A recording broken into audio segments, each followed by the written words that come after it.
Now, hello everybody. Let's further proceed with the chapter nucleus. मैंने मेरे पिछले lecture में नेचुरल रेडियो एक्टिविटी स्टार्ट करा दिया था और मैंने यह बता दिया था during natural radioactivity we observe 3 different types of radiation by a radioactive substance: alpha radiation, beta radiation and gamma radiation. इन तीनों तरह की रेडिएशन के बारे में मैंने डिटेल में बता दिया था कि अल्फा रेडिएशंस क्या होती हैं, बीटा रेडिएशंस क्या होती हैं, गामा रेडिएशंस क्या होती हैं।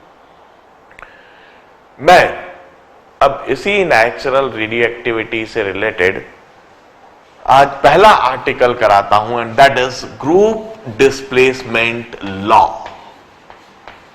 Group displacement law. Now, what do this law describes us? कोई सा भी न्यूक्लियई है, यदि यह न्यूक्लियई अल्फा पार्टिकल रेडिएट करता है, अल्फा रेडिएशन रेडिएट करता है, तो उस न्यूक्लियई पर क्या असर होगा? What would happen to its atomic number? What would happen to its mass number? How its atomic number would change? How its mass number would change once a nuclei emit an alpha particle or a beta particle or a gamma particle? देखिए, मैं सबसे पहले एक equation लिखूंगा। कोई parent न्यूक्लियई है X, इस parent न्यूक्लियई का mass number it's A and atomic number it's Z. We have got a nuclei, we call it parent nuclei, having atomic number of Z and mass number of A. It emits alpha particle. यह एक alpha particle emit करता है और alpha particle radiate करते समय we call it disintegration. This parent nuclei disintegrate and during the disintegration phenomena it emits alpha particle. After emitting alpha particle we would obtain a daughter nuclei. हमें एक daughter न्यूक्लियई मिल जाएगा। उस daughter न्यूक्लियई का atomic number क्या होना चाहिए, mass number क्या होना चाहिए, हम यह बात लिखते हैं। Let's say the daughter nuclei is Y. अब parent nuclei have got atomic number of Z, means it have got Z protons in the nuclei. When it emit a alpha particle would take away 2 protons. Hence the number of protons in the nuclei would decrease by 2. Hence this daughter nuclei must contain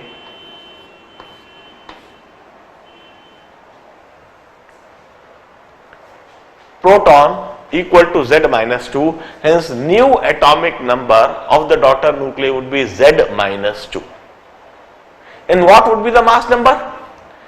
A is the mass number of parent nuclei, while means AMU is the rough mass of parent nuclei. 4 AMU of mass is carried away by the alpha particle. Hence the mass of daughter nuclei would be A minus 4. So this would be the new daughter nuclei having atomic number less by 2 units and mass number less by 4 units.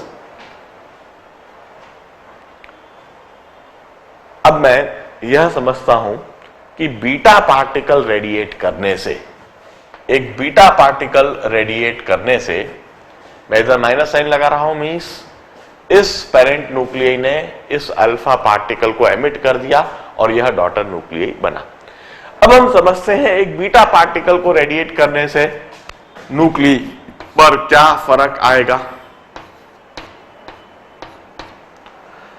This is a nuclei, a parent nuclei X having atomic number of Z and mass number of A. Atomic number is Z, mass number is A. It emits a beta particle. Now after emitting a beta particle, it gives us a new daughter nuclei, let us say W. It gives a new daughter nuclei, let us say W. Now, what would be atomic number of and mass number of this daughter nuclei? अब जरा सोचिए, Z atomic number है, मतलब यहां पर Z proton से, Z atomic number मतलब Z proton and A is mass number. It means how many neutrons are there? A minus Z neutrons. अब बीटा पार्टिकल एमिट हुआ, बीटा पार्टिकल एमिट हुआ, इसका मतलब क्या है? एक इलेक्ट्रॉन एमिट हुआ। ये इलेक्ट्रॉन कैसे एमिट हुआ है? एक न्यूट्रॉन डिसइंटीग्रेट हुआ एक प्रोटॉन और एक बीटा पार्टिकल में, प्रोटॉन तो वहीं का वहीं रह गया और बीटा पार्टिकल बाहर निकल गया, मतलब एक न्यूट्रॉन प्रोटॉन में कन्वर्ट हो गया। तो वहां पर जो नया न्यूक्लियई बनेगा उसका एटॉमिक नंबर एक यूनिट से बढ़ जाएगा, एटॉमिक नंबर एक यूनिट से बढ़ जाएगा क्योंकि प्रोटॉन एक बढ़ गया है। और मास नंबर पे क्या फर्क पड़ेगा? मैं कहता हूं मास नंबर पर कोई फर्क नहीं पड़ेगा क्योंकि बीटा पार्टिकल नेग्लिजिबल मास का है, जीरो मास का है। बीटा पार्टिकल के एमिट होने से कोई फर्क नहीं पड़ा, वहां पर मास नंबर सेम रहना है। एक न्यूट्रॉन प्रोटॉन में कन्वर्ट हुआ है, न्यूट्रॉन का भी मास 1 mu था, प्रोटॉन का ही मास 1 mu, mass number remains same A। अब इसी तरह से यदि यह न्यूक्लियई एक गामा रेडिएशन एमिट करता है तो इस न्यूक्लियई पर क्या फर्क पड़ेगा?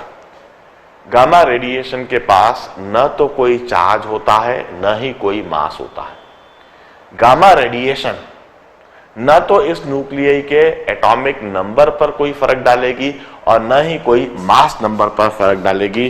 गामा रेडिएशन के एमिट होने से न्यूक्लियई में कोई फर्क नहीं पड़ा। यदि गामा रेडिएशन के एमिट होने से न्यूक्लियई पर कोई फर्क ही नहीं पड़ा तो आखिर गामा रेडिएशन एमिट क्यों होती है, रेडिएट क्यों होती है? इन फैक्ट गामा रेडिएशन सिर्फ न्यूक्लियई की एनर्जी को बैलेंस करने के लिए, हर अल्फा रेडिएशन के बाद कंपल्सरीली एक गामा रेडिएशन जरूर एमिट होती है, किसी पर्टिकुलर एनर्जी की गामा रेडिएशन जरूर एमिट होगी हर अल्फा रेडिएशन के बाद। इसी तरह से हर बीटा रेडिएशन के बाद भी किसी पर्टिकुलर फिक्स एनर्जी की एक गामा रेडिएशन जरूर एमिट होगी। अल्फा पार्टिकल जब एमिट हुआ, किसी भी न्यूक्लियई से अल्फा पार्टिकल जब एमिट हुआ, उसका एटॉमिक नंबर 2 यूनिट से कम हो गया, मास नंबर 4 यूनिट से कम हो गया। अब जो नया डॉटर न्यूक्लियई बना, उस डॉटर न्यूक्लियई में जो उसका मास और एनर्जी है उसको एक बैलेंस में बैठाने के लिए अल्फा पार्टिकल के रेडिएट होते से इमीडिएटली एक गामा रेडिएशन एमिट होगी, and that gamma radiation would take place in nanoseconds. एक न्यूक्लियई किसी भी समय पर, एक अनस्टेबल न्यूक्लियई है, किसी भी समय पर वह फटेगा, किसी भी समय पर वह डिसइंटीग्रेट होगा और डिसइंटीग्रेशन के दौरान उसने एकदम से एक अल्फा पार्टिकल निकाल के बाहर फेंक दिया। ये अल्फा पार्टिकल बिल्कुल वैसे ही बाहर फेंका है जैसे, जस्ट इमेजिन कि जैसे एक कोई कैनन है, कोई तोप है और एकदम से उसमें से एक शेल फायर हुआ। बिल्कुल इसी तरह से कुछ फिनोमेना आप सोच सकते हैं कि एक न्यूक्लियई है, रखा हुआ है और एकदम से अल्फा पार्टिकल एक शेल के माफिक जैसे एक तोप में से एक गोला बाहर फायर होता है। बिल्कुल इसी तरीके से एक न्यूक्लियई है, उसमें से एकदम से एक अल्फा पार्टिकल फेंकाया और अल्फा पार्टिकल के एमिट होने के बाद, इस डिसइंटीग्रेशन के बाद इमीडिएटली नैनो सेकेंड्स के अंदर ही वह न्यूक्लियई अपनी एनर्जी को बैलेंस करने के लिए इमीडिएटली एक गामा रेडिएशन एमिट कर देता है। Each alpha radiation is always followed with a gamma radiation and also each beta radiation is also followed by a gamma radiation.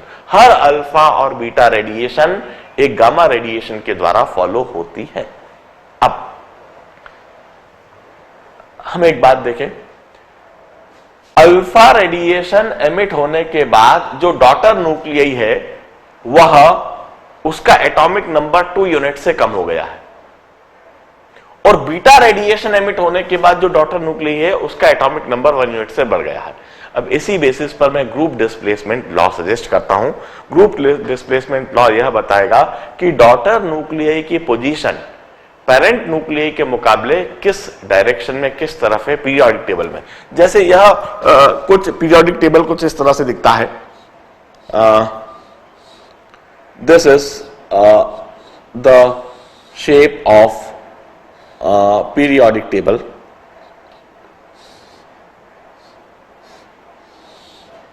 कुछ इस तरह से हमारा मॉडर्न पीरियोडिक टेबल या लॉन्ग फॉर्म पीरियोडिक टेबल दिखता है।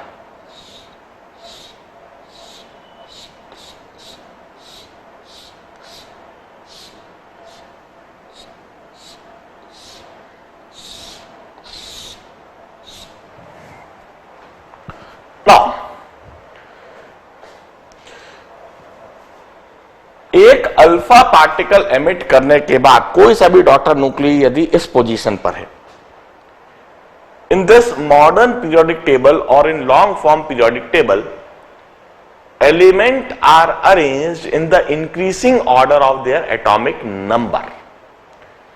एक अल्फा पार्टिकल एमिट करने के बाद जो नया डॉटर न्यूक्लियाई बना उसका एटॉमिक नंबर 2 यूनिट से कम है। मतलब एक अल्फा पार्टिकल एमिट करने के बाद जो नया न्यूक्लियाई बनेगा वह इस पीरियोडिक टेबल में उसका एटॉमिक नंबर 2 यूनिट से कम हो जाएगा।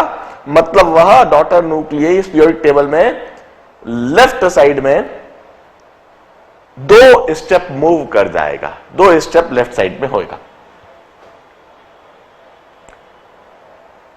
We'll say after emitting alpha particle, daughter nuclei would lie 2 steps toward the left of parent nuclei in periodic table. मैं रिपीट करता हूं, after emitting alpha particle, daughter nuclei would lie 2 steps toward the left of parent nuclei in periodic table. एक alpha particle emit करने के बाद daughter nuclei parent nuclei के respect में 2 step left side में होगा। This is group displacement law for alpha radiation. इसी तरह से मैं बीटा रेडिएशन के लिए ग्रुप डिस्प्लेसमेंट लॉ का अगला स्टेटमेंट बोलता हूं। बीटा रेडिएशन एमिट करने के बाद डॉटर न्यूक्लियाई का एटॉमिक नंबर 1 यूनिट से बढ़ गया। मतलब डॉटर न्यूक्लियाई की पोजीशन पेरेंट न्यूक्लियाई के मुकाबले राइट साइड में होगी और 1 स्टेप लेफ्ट राइट साइड में। अल्फा रेडिएशन की वजह से इस डायरेक्शन में गया और बीटा रेडिएशन की वजह से राइट डायरेक्शन में 1 स्टेप। मैं बीटा रेडिएशन के लिए ग्रुप डिस्प्लेसमेंट लॉ बोलता हूं। After emitting beta particle, daughter nuclei would lie 1 step toward the right of parent nuclei in periodic table. एक बीटा पार्टिकल एमिट करने के बाद जो नया डॉटर न्यूक्लियाई बनेगा वह डॉटर न्यूक्लियाई पेरेंट न्यूक्लियाई के रेस्पेक्ट में 1 स्टेप राइट साइड में होएगा। After emitting beta particle, daughter nuclei would lie 1 step toward the right of parent nuclei in periodic table. This is second statement of group displacement law for beta radiation. और मैं gamma radiation के लिए बोल देता हूं, after emitting gamma radiation there won't be any change in position of daughter nuclei with respect to parent nuclei in periodic table. Gamma radiation के emit होने से डॉटर न्यूक्लियाई की पोजीशन में कोई फर्क नहीं आएगा पेरेंट न्यूक्लियई और डॉटर न्यूक्लियई सेम होंगे।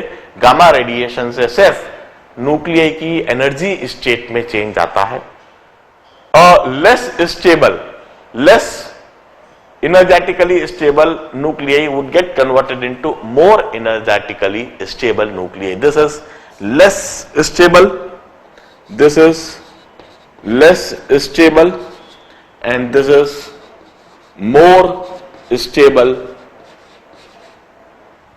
nuclei.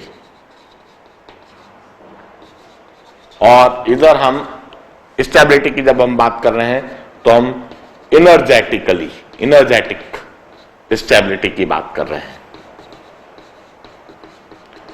जो इनर्जेटिक स्टेबिलिटी है वह यह लेस इनर्जेटिक स्टेबल है, दिस मोर इनर्जेटिक स्टेबल न्यूक्लियई।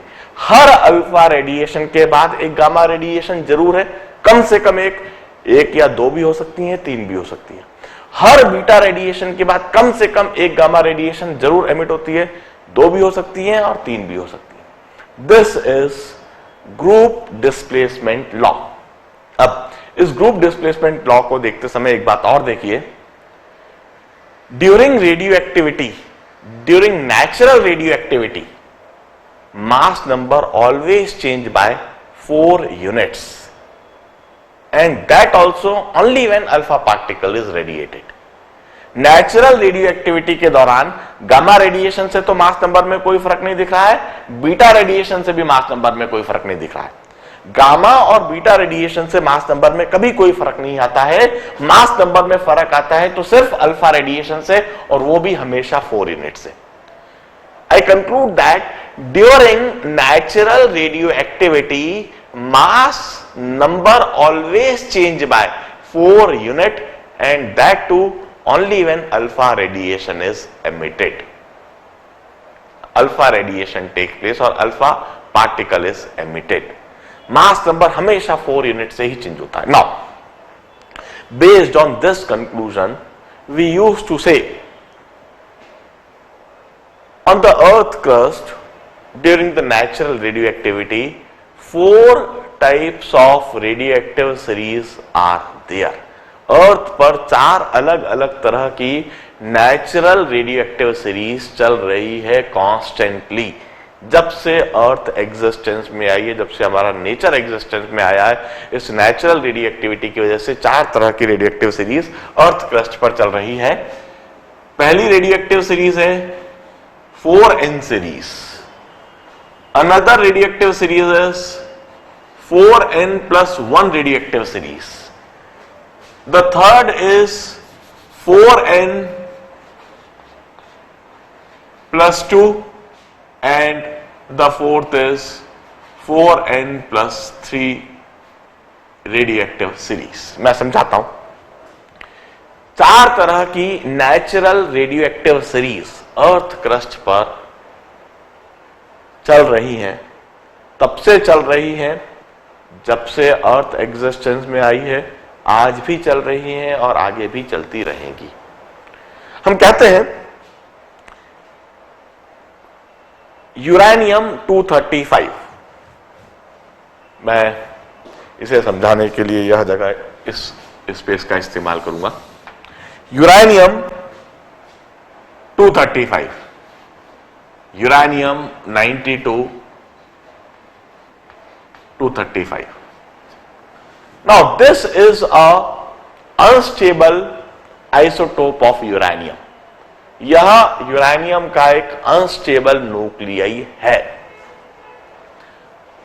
यह डिसइंटीग्रेट होता है, यह फटता है और कभी अल्फा रेडिएशन, कभी बीटा रेडिएशन, अलग अलग तरह से अल्फा बीटा रेडिएशन एमिट करता है और अपने आप को स्टेबल बनाने की कोशिश करता है।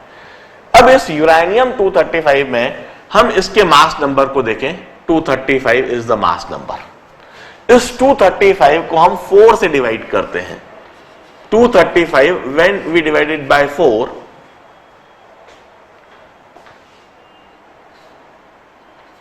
5, 20, 35, 8, 32, 3. The remainder is 3. The remainder is 3. If the remainder is 3, it means this 235 can be written like this. It's 4 into 58 plus 3. We used to say that this uranium-235 belongs to 4n plus 3 series.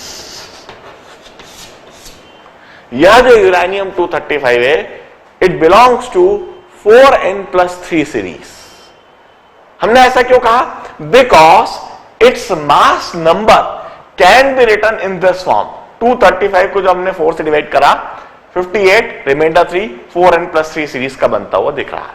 अब जब यह uranium-235 disintegrate होएगा,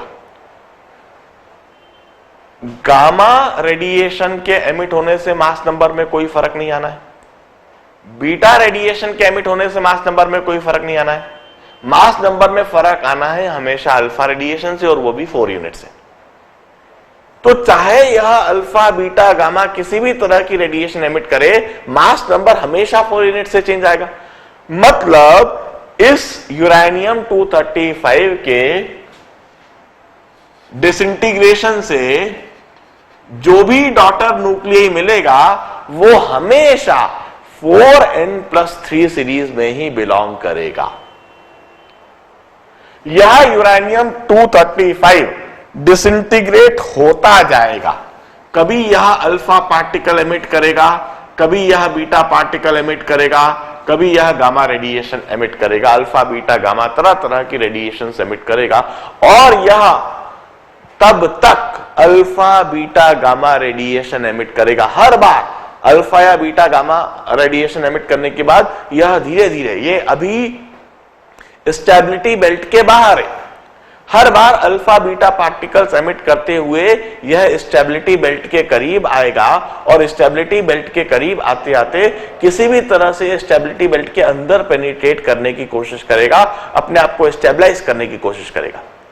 यह तब तक disintegrate करता रहेगा जब तक कि इस सीरीज का फाइनल स्टेबल न्यूक्लियाई लेड 82-207 नहीं मिल जाता है. लेड 82-207 के मिलने तक यह डिसइंटीग्रेशन फिनोमेना चलता रहेगा. 4n plus 3 सीरीज का फाइनल स्टेबल न्यूक्लियाई जो कि स्टेबिलिटी बेल्ट के अंदर आता है, वह लेड 207 का आइसोटोप है.